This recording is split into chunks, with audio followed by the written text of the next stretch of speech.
It allows, it's not a whole rewrite, it is more cost effective for towns. They can design it how you want, and you can offer department heads to maintain their portion of the site, which would help because they're responsible for the final data as opposed to pushing it off. How does somebody else? Because unfortunately, we push meetings out to the webmaster, but they never get removed. I will routinely go through and look, but really it's not my job to say the planning board meeting needs to be pulled off, it's 2 months old.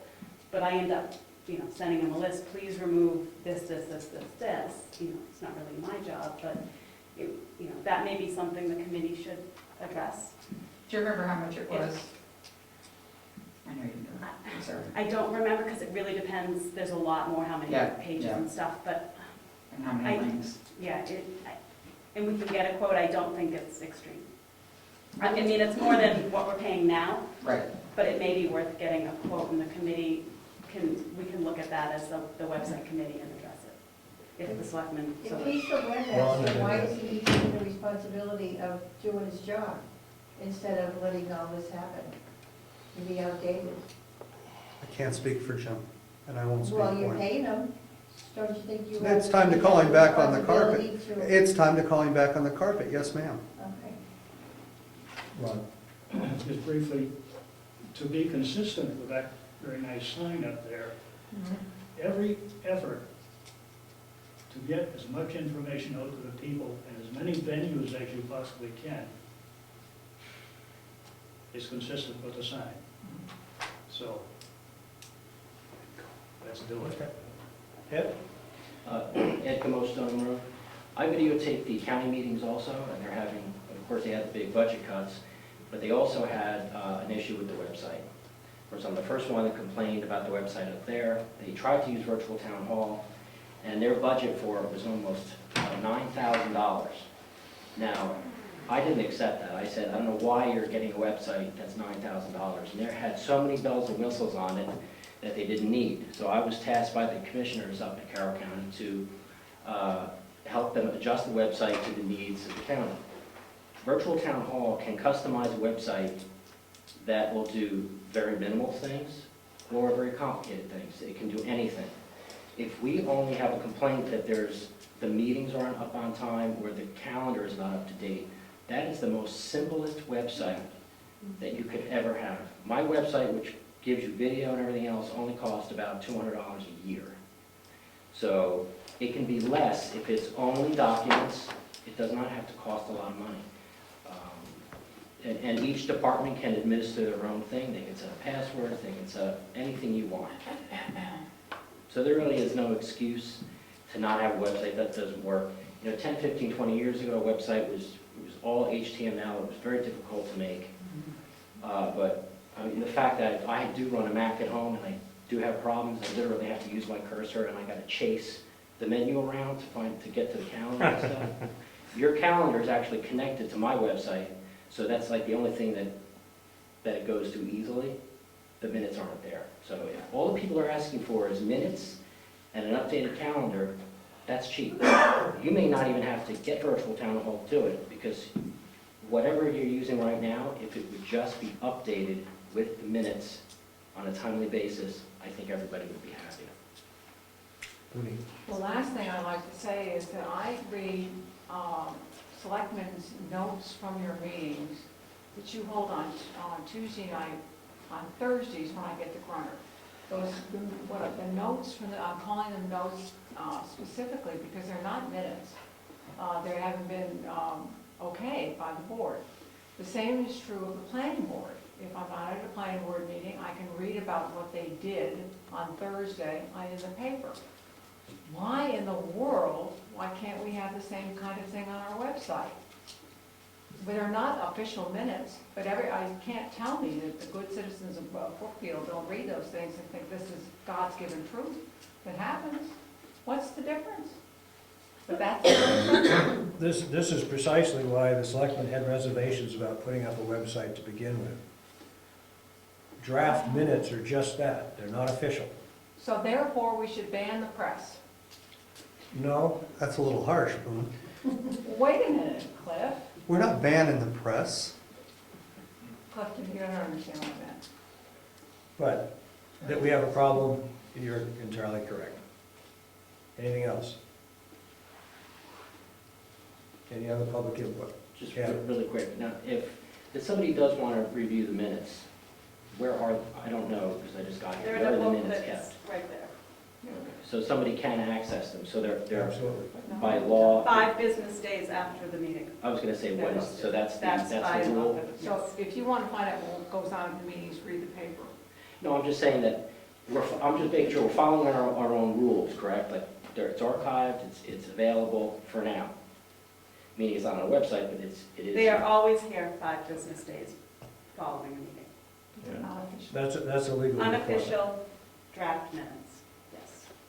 Website, the selectmen have opted never to post draft minutes on the website, which is why, right now, there are no minutes since February 8th, I think, on the website, because those were the last approved minutes. But up until February 8th of 2011, minutes are all on the website. But you go back to the paper and it'll be in the paper. And yes, you're right, Heather does a very good job of covering our meetings. Sometimes she does it without even being here. I'm sorry, sir. Huh? I missed your comment. She said sometimes Heather does it without ever being here. That's because she's I mad. told you, she's remarkable. Kind of makes you think that the building's bugged, doesn't it? Go press. Well, those that came for the joint loss, I think we've pretty well covered that part, but now we're moving on to reports of town officials. Treasurer's report. Good night, Paul. Paul? That's not his. Oh, that was Tom DeGears. That's Tom's. Tom's already gone. He's already gone.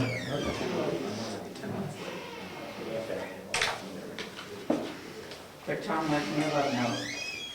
He has purchased gloves for Saturday's cleanup and would like reimbursement of $5.10. We've got an initial on it. I know.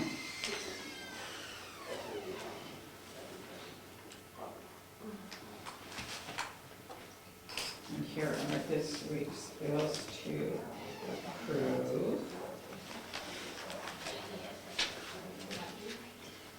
And I have for each of you, I did again the cash available spreadsheet so that you can see. So don't have to anymore, but we don't have money for the website till next July. It's a good idea.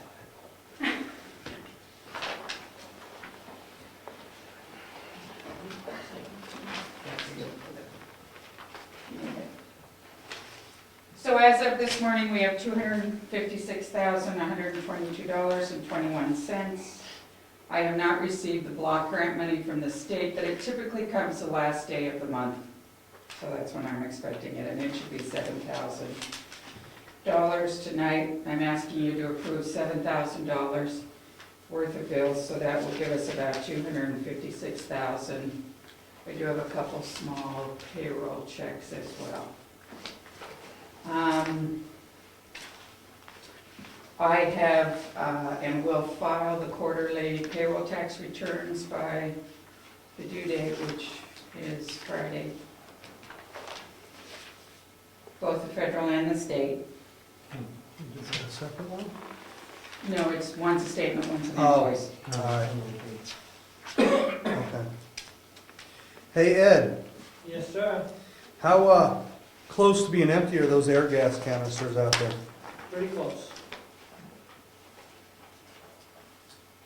Are they even worth keeping around now? I mean, we're paying $14 a month, $15 a month for them. Say that the winter season's over. Nope. Send it back full if you want. Or Well, that's why I'm asking, how close to being empty are they? I didn't check how many pounds were in them, but I can do it tomorrow. Okay. And check and get back to you.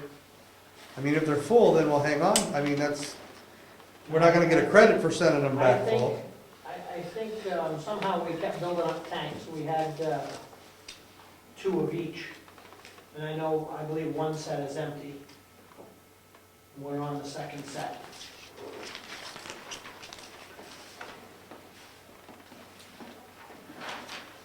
BSM bill. the PSNH bill? I just about have that resolved. All right, you'll keep me posted. I certainly will. I Finally. finally get in contact with the right people. And I'm also working on the renewal for the property and general liability, which needs to be done by the weekend as well. So I usually do that, update it, and do that through their website. And I bet there's a question I have to ask you. What's the two different ones? One's for One's for here, one's for there. which one's here, which one's there? I don't even. And where is here and where is Is that there? here? Town offices, and the other one is It's for a the. salt shed. Oh, it's the salt shed. So this is for these. No, there used to be three. It combined the They salt combine- shed. No, these two No, are these two combined. don't. These two are combined. Okay. I still find it When we did with unbelievable high it, we rent. combined them. You have Huh? people in there working every Yeah, day, they were combined. just not a whole bunch of people in there working every day. And I realize as a municipality, we're probably paying a different rate than Yes. people do at home. Yeah, 3 times more. I mean, it just seems 300, Two. it just seems like a lot of money.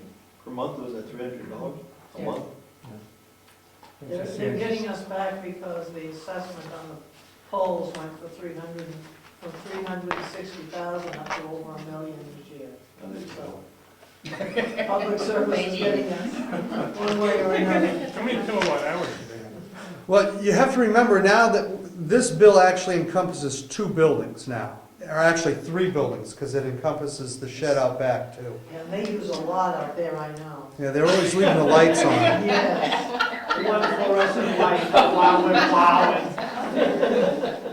It just seems. So, because if you look at the usage on the back, you can see it's almost doubled. And that's about the same time that we combine the 2 buildings together. So what's running so much over there then, if we don't use it that much? That would be what I'd ask. Refrigerator? Not for that kind of money. No, no. How many kilowatts do they have in total? Furnace? Down front. 167 is the difference in the meter.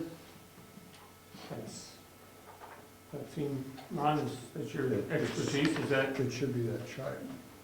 that seem right for that much usage for electric in these 2 buildings? Sounds a little high. Yeah, 167 kilowatts. What? It says 167.0.00 kWh. That's kilowatt hours, right? Right.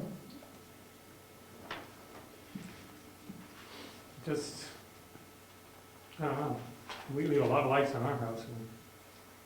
And We don't leave a lot out. Well, remember, we have computers that are on 24/7.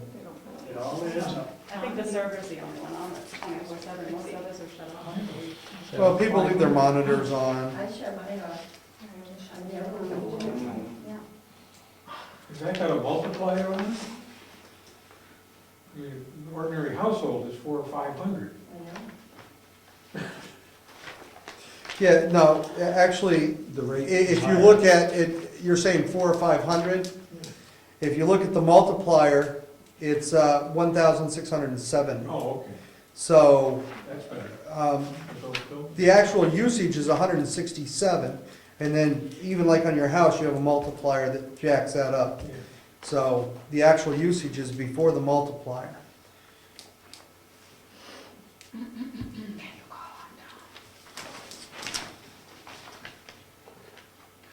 You had a question in the back, I think it's about the Tom, PG. go ahead. Oh, it just, everybody seems to be scratching their heads about this bill. I just got mine and was wondering if they had changed their rates, because, you know, admittedly, we have an electric heater that we use, a space heater, but we had, I think it was about 1,000 kilowatt hours, and it was only $180. And it's about half of what that bill is, for 10 times as much. I'm not sure what's going I on. think they read the meter wrong. I don't know. Oh, this is a woman that does, I can speak on that if you wish me to. Doesn't say what they